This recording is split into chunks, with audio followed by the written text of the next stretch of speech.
Olá, bem-vindos de volta ao canal Gatil Valmon. Eu hoje vou fazer uma pausa nos episódios sobre genética e vou falar sobre os prejuízos e problemas que eu já tive ao comprar reprodutores para o meu gatil. O meu objetivo aqui é alertar aqueles que porventura estão pensando em se tornar criadores para que não tenham os mesmos tipos de problemas e prejuízos que eu tive. Para não ficar um vídeo muito extenso, eu vou dividir em várias partes, elas não vão ser gravadas no mesmo dia, então cada parte eu vou contar um problema que eu tive, como eu fiz para resolver e que lição eu tirei disso aí. Tá bom, gente? Então vamos começar a parte 1.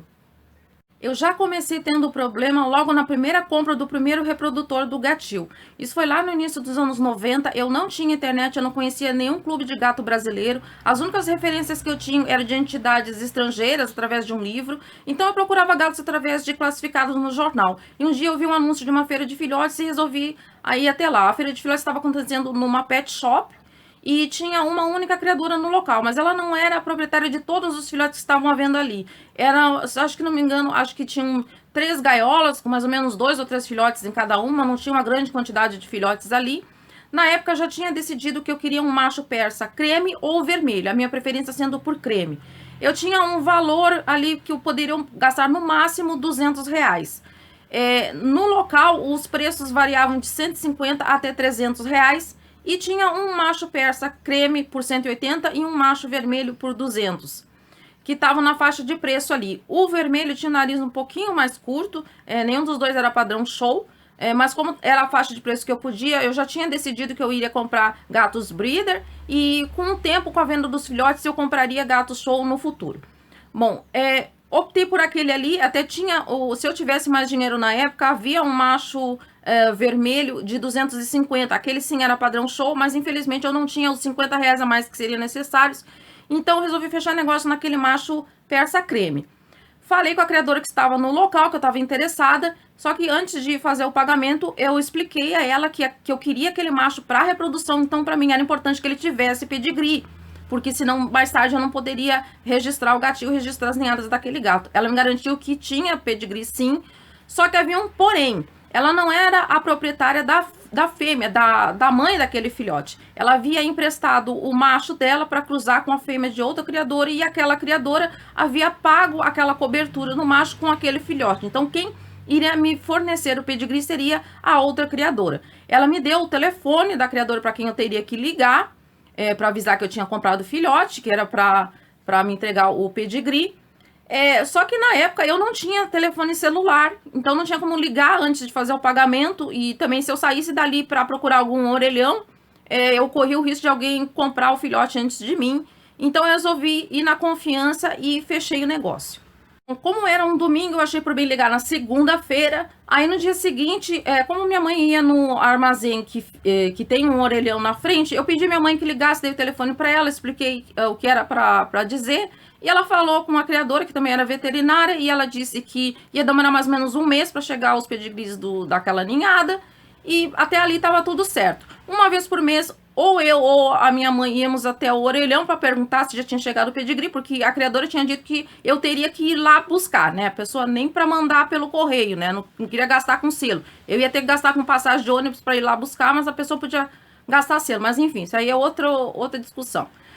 E ia passando os meses, aí o gato já tava com 8 meses de idade e nada. Eu resolvi assim, mas como que demora 8 meses para chegar um pedigree? Aí parece que acendeu a luz na cabeça dela, que ela finalmente se deu conta de que aquele gato não tinha pedigree. Aí ela explicou, ela deu uma explicação lá que ela tinha os outros filhotes da ninhada, parece que eram 4 filhotes. Um ela tinha dado para aquela criadora de quem eu comprei, e os outros 3 ela mesma tinha vendido, e as pessoas não quiseram o pedigree. Era muito comum naquela época serem vendidos filhotes com a opção de com ou sem pedigree. Aí se a pessoa quisesse com o pedigree, tinha que pagar um valor a mais. Então a maioria das pessoas que queria só para a companhia pedia sem o pedigree para não ter que pagar aquele valor a mais. Então todos os outros 3 ela vendeu sem pedigree. Então ela não estava nem sabendo que tinha um filhote que precisava ser registrado. Então ela nunca registrou aquela ninhada. E aí ela me disse que ela não estava mais pagando o clube, porque ela não queria criar mais, alguma coisa nesse sentido. E aí eu resolvi recorrer à criadora a quem eu tinha comprado. Eu mesma liguei, né, para não ter nenhum erro, e falei com ela, expliquei a situação. E ela me propôs o seguinte, então que eu devolvesse o gato e ela me devolveria o dinheiro. E eu disse para ela que eu não podia aceitar isso. Primeiro porque eu já estava... Seriam 8 meses que eu já tinha convivido com aquele gato, então, além dele ser um futuro reprodutor, também era um gato que eu tinha me afeiçoado, também era um gato para companhia, além de ser um reprodutor. Ele ficava solto em casa, eu nunca criei com gaiolas, então, ele era também um gato de companhia e eu já estava convivendo com ele há tanto tempo, eu não podia simplesmente devolvê-lo. Então, ela disse que ela mesma faria o registro daquele gato. E, eventualmente, alguns meses depois, veio finalmente o pedigree. Ela acabou deixando na loja, naquela pet shop onde eu tinha acontecido a feira de filhotes, ela deixou lá. E ela falou, ó, deixei lá, aí quando puder tu vai lá e busca. Eu fui lá, busquei. O pedigree era era da Tica e só tinha o nome do pai e da mãe. Não dava pra ver o resto da árvore genealógica, como nos pedigrees que a gente vem daqui de Porto Alegre, que tem 3 gerações de gatos. Então ele só tinha o nome do pai e da mãe ali. E eu acho que o nome da cor, ele não me lembro nem se tinha o nome da cor ou se era só a... Eu só olhando para realmente me lembrar, porque faz tempo que eu não vejo aquele pedigree. Então era uma tirinha de papel com o nome do pai e da mãe ali, mas ok, pelo menos tinha. Uma coisa que me chamou a atenção é que a data de nascimento do gato não era a data de nascimento dele, porque pela data que estava ali, eu teria comprado ele com um mês de idade, o que era impossível, porque o gato ia estar mamando ainda, não ia ter o pelo longo, então...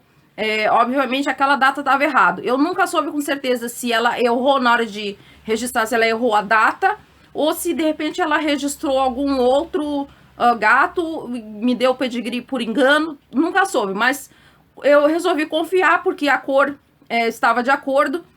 E aquele gato também, ele tinha ali no pedigree que eu recebi, não dava para ver, mas posteriormente, quando eu fui fazer o registro do gatil, esse gato teve o pedigree homologado no Clube Gaúcho do Gato, que foi o primeiro clube ao qual eu me afiliei. E aí quando veio o pedigree, veio aquele pedigree maior, com mais ancestrais, eu vi ali que tinha ancestrais Shaded Silver, que eu também vou falar sobre isso em outro episódio. E realmente alguns filhotes nasciam com o pelo sombreado, não Shaded Silver, mas sombreado de creme e sombreado de vermelho. Então eu vi que realmente aquele pedigree estava correto, só que a data de nascimento do pai realmente estava errada. Mas isso, enfim, em termos genealógicos não faz a menor diferença. Esse foi o primeiro problema que eu tive, eu consegui resolver, porque na verdade, de algum jeito, a criadora que me vendeu, eu consegui fazer o registro, ao invés da mãe do filhote, da criadora que era proprietária da mãe do filhote fazer. Eu não sei exatamente como ela fez isso, porque o correto é realmente a proprietária da fêmea fazer o registro. Tanto é que é possível ter um gatinho só com uma fêmea. Se você tiver alguém que empreste o macho, coisa que eu absolutamente não recomendo, também eu vou falar sobre isso em algum outro episódio, é possível a pessoa ter um gatinho apenas com uma fêmea. Se ela tiver alguém que forneça um macho para cobrir, ela só precisa dos dados do macho e a pessoa faz o registro do gatil, faz o registro da fêmea, sem precisar ter um macho no gatil. Então, acabou sendo resolvido, ela acabou resolvendo, não tive que... Eu, de qualquer maneira, eu não iria devolver o gato, né? E para mim seria uma coisa muito complicada de resolver, porque na época, a nossa casa aqui era só 24 metros quadrados, nem o banheiro tinha porta, só existia a porta da rua. Se eu fosse castrar aquele gato para comprar outro, ia ser muito complicado, porque eu não ia ter como separar os dois machos, eles iam acabar brigando quando a fêmea entrasse no cio. Então foi bom que acabou realmente se resolvendo, porque talvez eu tivesse realmente desistido de fazer o gatil, ou tivesse resolvido criar sem pedigree, que não era o meu objetivo, por causa dessa confusão do pedigree.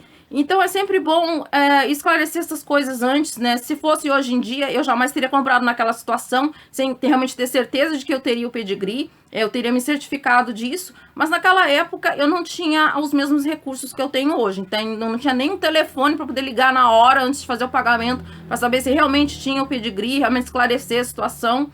Então essa falta de recurso foi realmente uma coisa que me prejudicou lá no início. Né? Hoje em dia esse tipo de coisa não aconteceria, mas é sempre bom ter certeza das coisas.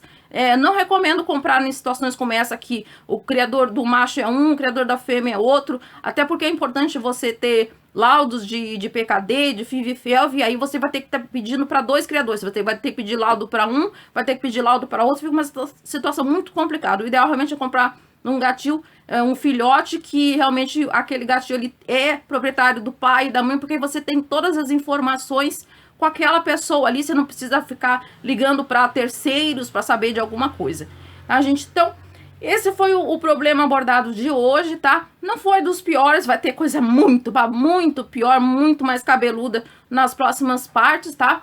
O problema de hoje não foi tão grave, mas é um alerta aí para realmente ter certeza das coisas, porque depois que já se passaram meses, aí fica mais complicado de resolver a situação, tá bom, gente? Então, espero que eu tenha ajudado vocês e passado uma boa informação, e até o próximo episódio.